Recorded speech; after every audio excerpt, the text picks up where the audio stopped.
When you walk through the doors, I can't tell you how many times that I've heard from people. It's like, wow, I feel like I'm home. I feel like I'm with my people. They're speaking my language.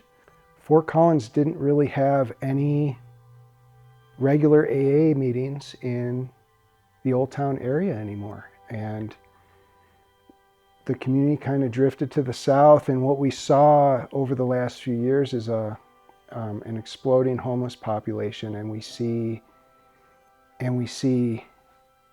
incredible numbers of people walking the streets right around where all the liquor stores and marijuana shops are, and panhandling, and we know from experience that many of those people suffer from drug and alcohol addiction.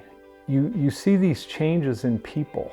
You know, once some people with, you know, just really beaten down, kind of like feeling like they're useless, that they can't really be of help to anyone, that their problems just seem to mount upon them with no known solution.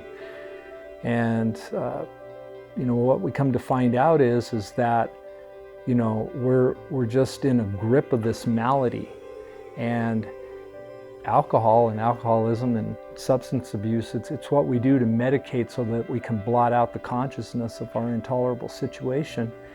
And it doesn't really allow us to get to the root of the problem. So you see, once people start coming here and they keep coming back and they listen to the message, and then ultimately they wind up working with, you know, a sponsor or some other men with men and women with women, lives are changed. I believe that if we're successful, we can tell because our schedule will have meetings throughout the day, and that the community at large will know that there's a place to go for help. Currently, right now, we have open AA meetings, bilingual AA meetings, a Dharma meeting, with interest with Al-Anon and NA meetings. So again, we're open to all recovery. When you log on to thefortrecovery.org, you can see the schedule of meetings throughout the day. We're open 7 days a week. And the hope is to have 6-7 meetings a day of various groups of different types of recovery that can come here to the Fort Recovery and have their fellowship and their meeting. We just want it to be successful, sustainable. We want this to be a permanent fixture in the Fort Collins community, so that this doesn't happen again. So we are formally organized as a 501c3 nonprofit tax-exempt organization. So that's vital for most nonprofits, right? Because what that means is that you can receive tax-deductible contributions to continue to further your cause and your functions of the organization. So we're registered with the state of Colorado as a not-for-profit corporation and our tax-exempt status. So that first phase allows us to be organized and structured so that we can operate along the goals of the organization.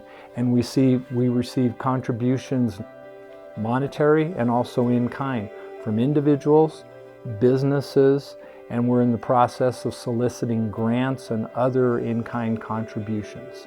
So it's in its early stage, but we've had incredible success, and I can't tell you how grateful I am for the many benefactors of the Fort Recovery who have contributed of their time, their talent, and their treasure to the organization so that we can continue to perpetuate this thing forward.